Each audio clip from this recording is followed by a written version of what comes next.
चारों तरफ पसरा गहरा सन्नाटा, हर तरफ बंद होती फैक्ट्रीज और ऑफिसेज। ये तस्वीरें आपका दिल दहला रही होंगी। आज भले ही आप अमेरिका को दुनिया के सबसे पावरफुल कंट्री के तौर पर देखते हो, लेकिन 1920 के दशक के अंतिम कुछ साल और चुप्पी बहाल करती 30s की तस्वीरें उस वक्त को बयां कर रही है जब अमेरिका अपने रोइंग 20s को खामोश होते देख रहा था। इस वक्त अमेरिका में एक नए शब्द का जन्म हुआ, ग्रेट डिप्रेशन। जी हाँ, ये वही ग्रेट डिप्रेशन है जिसकी वजह से अमेरिका और कई बाकी देश पूरी तरह से 100 साल पीछे चले गए थे। अमेरिका में तो स्थिति इतनी बदतर हो चुकी थी कि फ्री कॉफी और डोनट्स के लिए लोग घंटों कतार में लगे रहते। सरकारी और म्युनिसिपल कर्मचारियों को अनिश्चितकालीन समय तक के लिए सस्पेंड कर दिया गया था। चारों तरफ थी बदहाली और डिस्पैरिटी। आखिर क्या था ये ग्रेट डिप्रेशन जिसने इतिहास का रुख बदल दिया और अमेरिका जैसे देश की कमर तोड़ दी? In the 1920s, the great American word was prosperity. Now the 30s have begun and there is a new word, depression.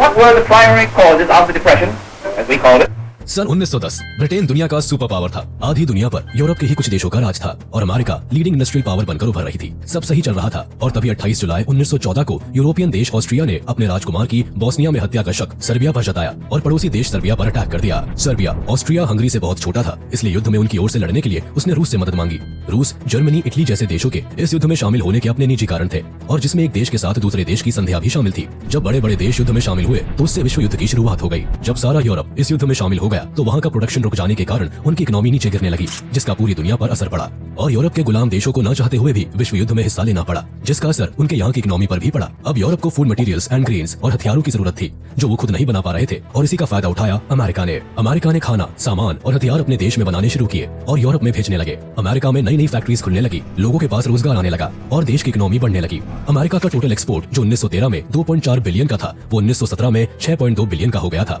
America के अमीर लोगों ने इस युद्ध में अच्छा लाभ कमाया। अमेरिका की सबसे बड़ी कंपनीज के मुनाफे तो लगभग 10 गुना बढ़ गए थे। अमेरिकन इंडस्ट्रीज और सरकार ने तभी समझ लिया था कि वॉर एक बड़े मुनाफे का धंधा है और इसलिए उन्होंने नए नए हथियारों का काम और तेज कर दिया। 1918 में जब युद्ध खत्म हुआ तो पूरा यूरोप तबाह हो गया, मगर तब तक अमेरिका हर तरह से मजबूत हो चुका था और इसलिए उसने युद्ध में बर्बाद हुए देशों को लोन देना भी शुरू कर दिया और उनसे बदले में अपने पास सोना गिरवी रखने लगा। अमेरिका में अब सबके पास रोजगार था, वहाँ बड़ी बड़ी फैक्ट्रीज खुलने लगी, बड़े बड़े लोग वहाँ आकर इन्वेस्ट करने लगे। जब लोगों की जेब में पैसा आने लगा तो वो मार्केट से सामान खरीदने लगे और उसी वक्त अमेरिका ने नई कार, सड़कें, घर के सामान और उन सबको खरीदने के लिए लोन देने के लिए नए नए बैंक भी खुलने लगे। अमेरिका का विकास बड़ी तेजी से हो रहा था, हर सेक्टर में क्रांति आ गई थी और इसलिए ही 1920 को मॉडर्न एरा की शुरुआत भी कहते हैं। 1920 से अमेरिका का रोरिंग 20s का दौर शुरू हो चुका था। लोगों की जेब में पैसा आ गया था तो वो नए नए सामान खरीदने लगे और जिससे मार्केट में चीजों की मांग बढ़ने लगी। जब कंपनीज बड़ी होने लगी तो उनके शेयर्स भी बढ़ने लगे और लोग स्टॉक मार्केट में भी इन्वेस्ट करने लगे। इसी वक्त में महिलाओं को वोट देने का अधिकार मिला। लोगों के जीवन में ऑटोमोबाइल, टेलीफोन, फिल्म, रेडियो और इलेक्ट्रिक प्रोडक्ट्स का बहुत ज्यादा इस्तेमाल होने लगा।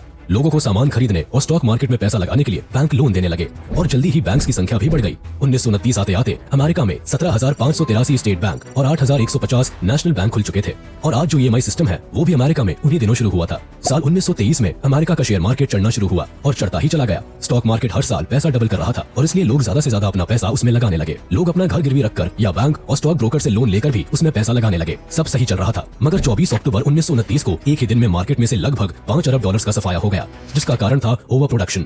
नाउ बाजार में चीजें ज्यादा थी और बायर्स कम। इसका सीधा असर इन प्रोडक्शन कंपनीज के स्टॉक्स के बेनिफिट्स पर पड़ा। कंपनीज अब घाटे का रुख कर रही थी। अगले दिन भी मार्केट में गिरावट जारी रही और 29 अक्टूबर 1929 को न्यूयॉर्क स्टॉक एक्सचेंज में लगभग $14 अरब का नुकसान हो गया। आंकड़ों के हिसाब से देखा जाए तो ठीक 93 साल पहले यानी 29 अक्टूबर 1929 के दिन इस ग्रेट डिप्रेशन का जन्म हुआ, जब अमेरिकी शेयर मार्केट में एक साथ करीब 1 करोड़ 60 लाख शेयर्स अचानक बिक गए। अब अमेरिका में बदहाली आने लगी। ग्रेट डिप्रेशन वर्ड का इस्तेमाल आम हुआ। सबके अंदेशे यही थे कि स्टॉक मार्केट के अंधाधुंध दौड़ में मंदी के चलते अमेरिका बर्बाद होने के कगार पर आ गया, लेकिन सच्चाई तो कुछ और ही थी। 8 मार्च 1929 को पॉल वॉरबर्ग, जो पहले विश्व युद्ध के दौरान अमेरिका के सेंट्रल बैंक फेडरल रिजर्व के वाइस चेयरमैन थे, उन्होंने प्रेसिडेंट को बताया कि अमेरिकी शेयर मार्केट अब एक सट्टा बाजार बनता जा रहा है और इसके खतरनाक रिजल्ट्स हो सकते हैं। स्टॉक ब्रोकर्स बिना नियम कानून के किसी एक शेयर में ज्यादा पैसा लगाकर उसकी कीमत बढ़ा देते हैं और फिर अचानक सारे शेयर्स बेचकर उसकी कीमत गिरा देते हैं। इससे स्टॉक ब्रोकर्स को तो डबल फायदा हो रहा है और जनता को डबल नुकसान। मगर देन प्रेसिडेंट ने इस पर कोई ध्यान नहीं दिया। कुछ दिन बीते और फेडरल रिजर्व को भी ये बात समझ आई तो उसने भी सरकार को ये बात बताई। अब जब फेडरल रिजर्व बैंक ने ये बात कही तो लोग डर गए और अपने अपने शेयर्स बेचने लगे, जिससे शेयर मार्केट गिरने लगा। मगर तभी अमेरिकन नेशनल बैंक ने मार्केट में एक साथ $25 मिलियन का इन्वेस्टमेंट किया, जिससे मार्केट ऊपर जाने लगा और लोगों ने फिर से शेयर्स खरीदने शुरू कर दिए। आम लोगों को और सरकार को अभी तक भी ये समझ नहीं आ रहा था कि ये सब स्टॉक ब्रोकर्स और बैंक्स की मिलीभगत है और वो अपने हिसाब से मार्केट को चला रहे हैं। इधर जून 1929 आते आते लोगों की कमाई रुक सी गई और इसी वक्त बैंक्स ने लोन इंटरेस्ट रेट भी बढ़ाकर 4% से 6% कर दी। इसका असर ये हुआ कि लोगों ने लोन लेना कम कर दिया और इससे उनकी बाइंग कैपेसिटी भी कम हो गई। 22 अक्टूबर 1929 को शेयर मार्केट में पहली बड़ी गिरावट आई और 24 अक्टूबर को मार्केट एक साथ 11% गिर गया। लोगों में अफरा तफरी मच गई। सब लोग अपने शेयर्स बेचने के लिए वॉल स्ट्रीट पहुंच गए और वहां बहुत बड़ी भीड़ जमा हो गई। थोड़े दिन बाद जब बहुत सारे बैंक्स और बड़े बिजनेसेस के निवेश से शेयर मार्केट थोड़ा ऊपर उठा, तब भी लोगों ने शेयर्स बेचना जारी रखा क्योंकि अब उनका विश्वास उठ चुका था।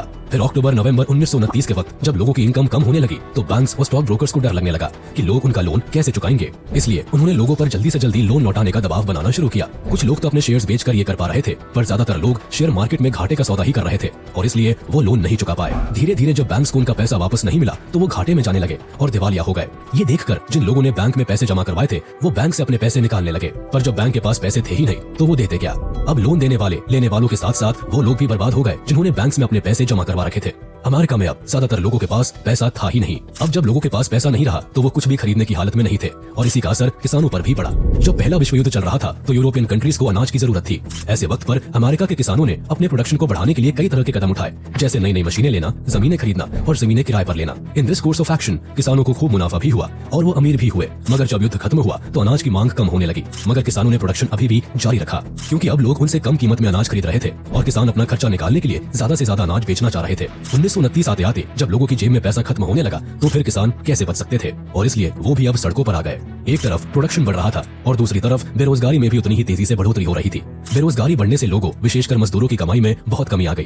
कारखानों में मजदूरों की छटनी शुरू हो गई और तैयार माल को कीमत कम करके बेचने की कोशिश होने लगी, जिससे इकोनॉमिक क्राइसिस की स्पीड और तेज हो गई। अमेरिका ने जब ये देखा तो अपने किसानों और बिजनेस को बचाने के लिए बाहर से आने वाले सामान पर इंपोर्ट ड्यूटी लगा दी, जिससे कि अमेरिका में बना सामान ज्यादा बिक सके। मगर अमेरिका के साथ साथ दूसरे देश भी अपनी इकोनॉमी सही करना चाहते थे और युद्ध के बाद सभी देश आत्मनिर्भर बनकर खुद को इस युद्ध में हुई बर्बादी से उभारने की कोशिश कर रहे थे। अमेरिका को देखते हुए दूसरे देशों ने भी बाहरी देशों से आने वाले माल पर हायर टैक्स लगाए एंड विदेशों से आने वाले सामान की मात्रा तय कर दी। हर जगह विदेशी चीजों की जगह स्वदेशी चीजों के इस्तेमाल करने पर जोर दिया जाने लगा। इमिग्रेशन कंट्रोल से संबंधित नए नए कानून लागू कर दिए गए। अब इसका असर ये हुआ कि इंटरनेशनल बिजनेस पहले की तुलना में काफी कम हो गया। अब इसका भी सबसे ज्यादा असर उन देशों पर पड़ा जो युद्ध में बर्बाद हो गए थे और अभी लोन लौटाने की तैयारी कर रहे थे। उन्हें इंटरनेशनल बिजनेस की बहुत ज्यादा जरूरत थी और वही ठप पड़ चुका था। साथ ही जब अमेरिका की हालत बिगड़ने लगी तो वो अपने कर्जदार देशों से अपना पैसा वापस मांगने लगे, पर जिनके पास खाने को पैसा नहीं था वो लोन कहां से चुकाते। जब युद्ध के समय अमेरिका ने इन देशों को लोन दिया था तो लोन के बदले में उन देशों से सोना लिया था और अपने पास रख लिया था। ज्यादातर युद्ध में शामिल देशों को लोन देने के कारण धीरे धीरे विश्व का 60% सोना अमेरिका में जमा हो गया। इससे दुनिया में सोने की कमी हो गई और अलग अलग जगह पर सोने के सिक्कों की कीमत बढ़ जाने से उन देशों की करेंसी टूट गई। जब अमेरिका को उसका लोन वापस नहीं मिला तो अमेरिका की हालत और खराब हो गई और साथ ही यूरोपियन देशों की भी हालत बिगड़ने लगी, क्योंकि अब न उनके पास कोई लोन देने वाला था, न ही उनके यहाँ वर्ल्ड वॉर की बर्बादी के बाद कुछ प्रोडक्शन शुरू हुआ था। अब जब अमेरिका की खराब हालत का असर युद्धग्रस्त यूरोपियन कंट्रीज पर हुआ तो इसका असर पूरी दुनिया पर भी होने लगा, क्योंकि उस वक्त आधी से ज्यादा दुनिया पर यूरोप के कुछ देशों का ही राज था। यूरोप से लेकर अफ्रीका और एशिया से लेकर ऑस्ट्रेलिया की इकोनॉमी पर बहुत तरह के प्रभाव देखने को मिले। इकोनॉमिक क्राइसिस का पहला शिकार ऑस्ट्रिया हुआ। 11 मई 1931 को लोगों को पता चला कि ऑस्ट्रिया का सबसे बड़ा गैर सरकारी बैंक क्रेडिट एंड स्टॉल्ट का दिवाला निकलने वाला है। इसका असर ये हुआ कि पूरे यूरोपीय देश घबरा गए और वो ये मानने लगे कि इन राज्यों से अब लोन की वापसी की आशा करना बेकार है। इससे जर्मनी ज्यादा प्रभावित हुआ क्योंकि वहाँ बैंक कारोबार पहले ही खराब दौर से गुजर रहा था। उस वक्त ऑस्ट्रिया की सरकार ने लोगों को सांत्वना देने के लिए एक नोटिस निकालकर यहाँ तक कह दिया कि बैंक की सभी फॉरेन ऑब्लिगेशंस की जिम्मेदारी वो अपने ऊपर लेती है। लेकिन इकोनॉमिक क्राइसिस इतना बढ़ चुका था कि सरकार के आश्वासन के बाद भी स्थिति में सुधार नहीं हो पाया। जर्मनी में तो लोगों में इतना डर बैठ गया था कि केवल 3 सप्ताह में फॉरेन कैपिटलिस्ट ने जर्मन बैंक से 5 करोड़ पाउंड्स का अपना जमा लोन वापस निकाल लिया। इसका असर जर्मन बिजनेसमैन पर भी पड़ा और वे भी अपने देश की सबसे बड़े फाइनेंशियल इंस्टीट्यूशन डार्मस्टेड और नेशनल बैंक डार्मस्टैट से किसी न किसी बहाने से बड़ी तादाद में अपना जमा पैसा निकालने लगे। जब हालत ज्यादा बिगड़ने लगी तो बैंक को ही बंद कर देना पड़ा। इसके बाद सरकार ने स्थिति को देखते हुए रीच बैंक के अलावा दूसरे सभी बैंक्स को अनिश्चित वक्त के लिए बंद कर दिया। बैंक्स के बंद होते ही मंदी और ज्यादा बढ़ गई, लोगों की हालत और ज्यादा खराब होने लगी और इसका सबसे ज्यादा असर हुआ मिडिल क्लास लोगों पर। महामंदी की वजह से जर्मनी में सबसे ज्यादा बेरोजगारी बढ़ी। 1929 में जर्मनी के लगभग 60 लाख लोगों की नौकरी चली गई। इस महामंदी का असर जर्मनी की पॉलिटिक्स पर भी पड़ा, जिसके चलते जर्मनी के सत्ताधारी लोगों की इमेज खराब हुई। तो नाजी पार्टी के नेता अडोल्फ हिटलर ने इसका फायदा उठाया और खुद को गवर्नमेंट घोषित कर दिया। जर्मनी में आई इकोनॉमिक क्राइसिस के कारण ही नाजिज्म ने जर्मनी पर अपना शासन जमा लिया था। ऑस्ट्रिया और जर्मनी में बैंक्स के फेल हो जाने का प्रभाव ब्रिटेन पर भी पड़ा और वहाँ भी लोग बैंक ऑफ इंग्लैंड से अपना पैसा निकालने लगे, क्योंकि लोगों को अब बैंक्स में विश्वास नहीं रहा था। जब जुलाई 1931 में बैंक ऑफ इंग्लैंड की स्थिति डामाडोल होने लगी तो तब अगस्त में उसने अमेरिका और फ्रांसीसी बैंक से 5 करोड़ पाउंड्स का लोन लेकर खुद को बचाए रखा, मगर इससे भी ज्यादा कुछ फर्क नहीं पड़ा। लोगों का विश्वास उठ चुका था और इसलिए वो लगातार अपना पैसा बैंक ऑफ इंग्लैंड से निकालते ही रहे। इस इकोनॉमिक क्राइसिस का मुकाबला करने के लिए प्रधानमंत्री मैकडोनल्ड ने इस्तीफा दे दिया और अपोजिशन पार्टीज को अपने साथ लेकर एक नेशनल गवर्नमेंट बनाई, लेकिन लोगों का भरोसा वापस नहीं आया और केवल 18 सितंबर 1931 के दिन 1 करोड़ 80 लाख पाउंड्स बैंक से वापस ले लिया गया। परेशान होकर जब ब्रिटिश सरकार ने अपनी करेंसी की वैल्यू गोल्ड स्टैंडर्ड्स के अनुसार मानने से मना किया तो पाउंड्स की वैल्यू 1/4 कम हो गई।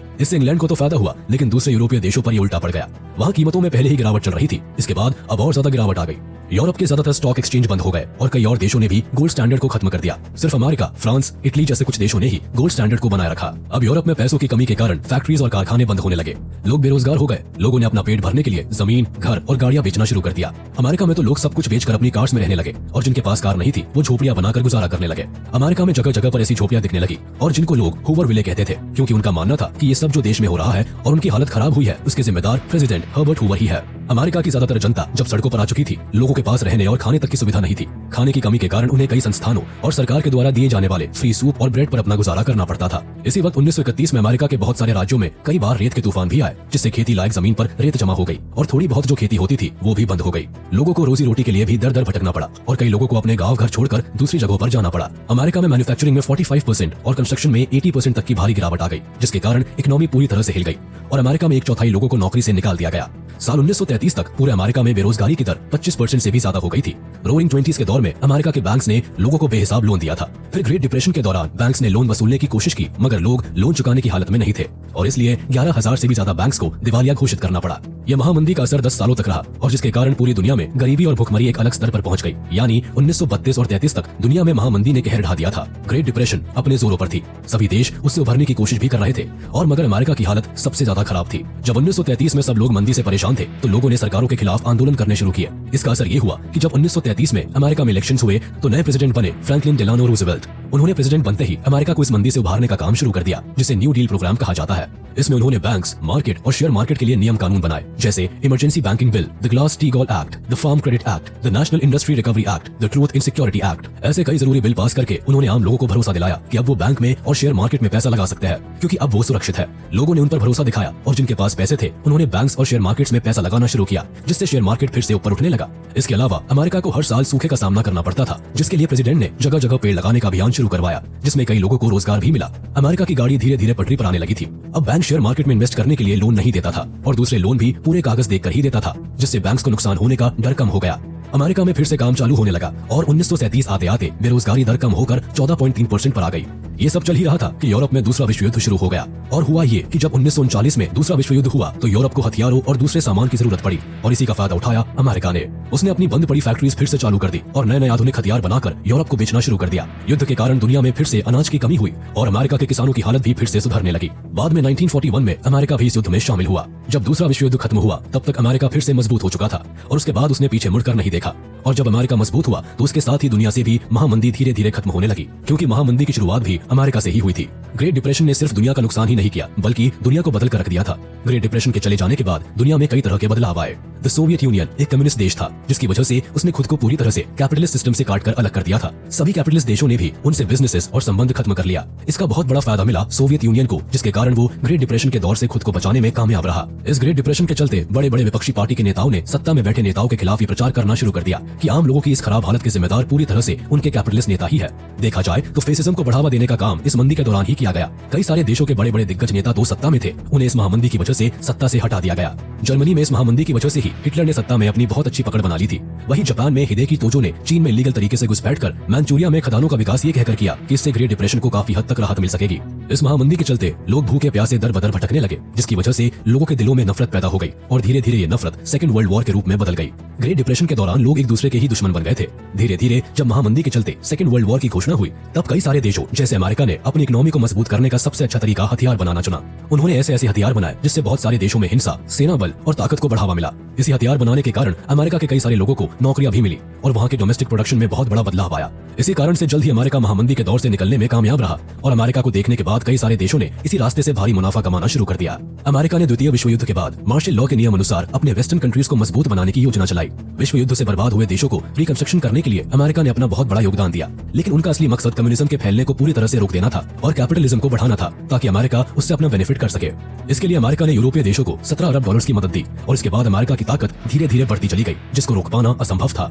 महामंदी का असर भारत पर भी पड़ा। हालांकि भारत उस वक्त ब्रिटिश राज में था। भारत की ज्यादातर जनसंख्या खेती पर निर्भर थी, इसलिए यहाँ पर कच्चे माल का बड़ी मात्रा में प्रोडक्शन होता था। महामंदी से पहले भारत ने एग्रीकल्चरल प्रोडक्ट्स का एक्सपोर्ट और तैयार मालों का इंपोर्ट शुरू कर दिया था। महामंदी के दौर जब इंटरनेशनल मार्केट्स में प्रोडक्ट्स की कीमतें कम होने लगी तो यहाँ की फसलों के दाम भी बहुत कम हो गए। इसका असर ये हुआ कि साल 1928 से 1934 के बीच भारत में गेहूं की कीमत 50% तक कम हो गई और इंपोर्ट एक्सपोर्ट घटकर लगभग आधा रह गया। इस दौरान किसानों और बिजनेसमैन पर दोहरी मार पड़ी। अनाज की कीमतों के निचले स्तर पर चले जाने से उनकी इनकम तो कम हुई ही, साथ ही ब्रिटिश सरकार की तरफ से लगान वसूली में भी कोई छूट नहीं दी गई। सबसे ज्यादा खराब हालत तो उन लोगों की थी जो वर्ल्ड मार्केट के लिए सामान बनाते और बेचते थे। जब बिजनेस ही बंद हो गया तो वो क्या करते। इतना ही नहीं, जब भारत से एक्सपोर्ट घट गया तो पटसन यानी जूट की कीमतें भी 60% से ज्यादा की गिरावट आ गई, जिससे बंगाल के वे खेतीहर मजदूर जिन्होंने अच्छी कमाई की उम्मीद में कच्चे पटसन की खेती शुरू कर दी थी, वे कर्ज के बोझ से दब गए। कमाई का कोई साधन न होने के कारण धीरे धीरे उनकी सारी बचत ही खत्म हो गई। उसी दौरान किसानों और खेतीहर मजदूरों के साथ साथ दिहाड़ी कामगारों के सामने भी खाने के लाले पड़ गए थे। उनके पास 2 वक्त की रोटी के लिए भी पैसा नहीं था। ऐसे में उन्होंने अपने खर्चे चलाने के लिए घर के गहने जेवर मार्केट में बेचना शुरू कर दिया। मार्केट में भारी मात्रा में सोना पहुंचने लगा और ब्रिटिश सरकार ने लोगों की इस मजबूरी का पूरा फायदा उठाया। उन्होंने भारत से gold and other precious metals का एक्सपोर्ट शुरू कर दिया, जिससे ब्रिटेन की इकोनॉमी तो सुधरी, लेकिन भारतीय किसानों की स्थिति में कोई बदलाव नहीं हुआ। साल 1931 में ग्रेट डिप्रेशन अपने चरम पर थी और भारत के लोग ब्रिटिश शासन होने के कारण बेवजह उससे जूझ रहे थे। ऐसा नहीं है कि भारत में सभी लोगों पर महामंदी का एक जैसा असर पड़ा था। भारत के शहरों में रहने वाले फिक्स सैलरी कर्मचारियों और उन जमींदारों जिनकी कमाई फिक्स थी, उन पर इस महामंदी का ज्यादा असर नहीं दिखा, क्योंकि कमाई का एक साधन होने के कारण उन्हें दूसरे लोगों की तरह खतरनाक हालात का सामना नहीं करना पड़ा था। तो 1929 में शुरू हुई महामंदी 10 साल बाद 1939 के आसपास जाकर खत्म हुई और इसलिए इसे आज तक की सबसे ज्यादा दिन तक चलने वाली मंदी कहा जाता है।